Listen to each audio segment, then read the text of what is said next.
The journey has been, I don't know, I'm having the time of my life. I still am. Nakakatuwa yung nangyari na yung ginagawa mo yung mahal mo sa buhay, which is magmotor.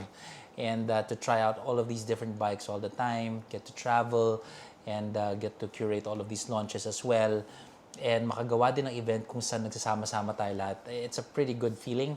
And I would describe what I am feeling right now. I'm just grateful. I think that's if I were to describe what I'm feeling with the journey so far on our 10th year anniversary. I'm grateful.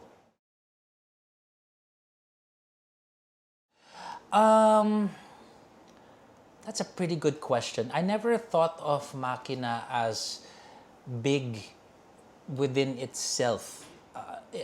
The events can be construed as big kasi parang dahil sa tao yun eh, dahil sa mga dumarating, dahil sa industriya, it's ang makina kasi parang mini-mirror lang niya kung ano nang meron sa labas eh.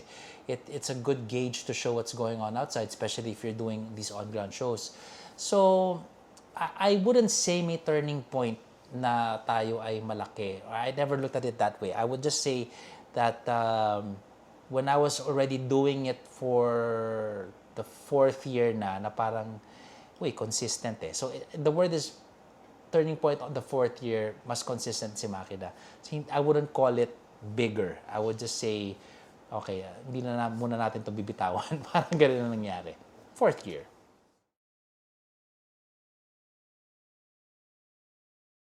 Well, if we try to see, una-una, these helmets are really special, in the sense na it is limited and it is also in line with helping some children with the Blue Bee Foundation, na meron din tayong balik sa society. And again, I've always been saying this, wala po kaming royalties na makukuha dito. And because of that, Moto Market in turn, imbes na magkaroon pa ng extra margins, dinagdagan pa nila ng extra visor, ika nga, yung ginawa nila dito.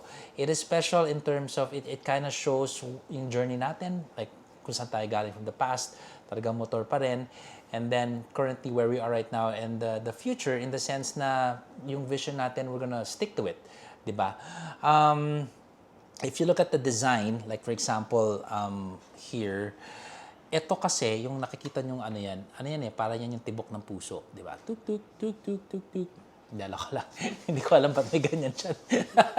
Biro lang. But what I'm saying is, well, of course, obvious naman yung 10. It's because 10 years.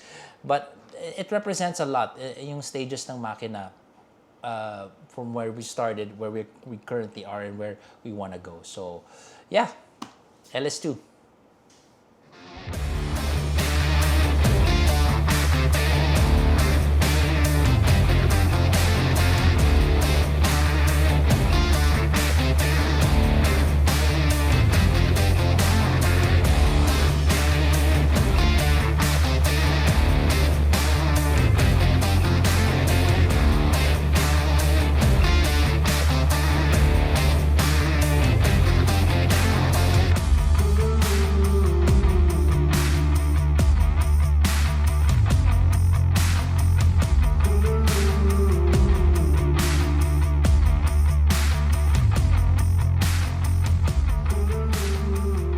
Makina always moves forward. For our 10th year in Makina, we are doing the Makina Moto Expo across the country. So Luzon, Visayas, and Mindanao. Of course, the first one is happening in Luzon, April 10, 11, and 12, dyan sa SMX Convention Center, Manila.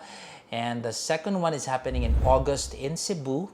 And the third one is happening in October dyan sa SMX Davao. See you there.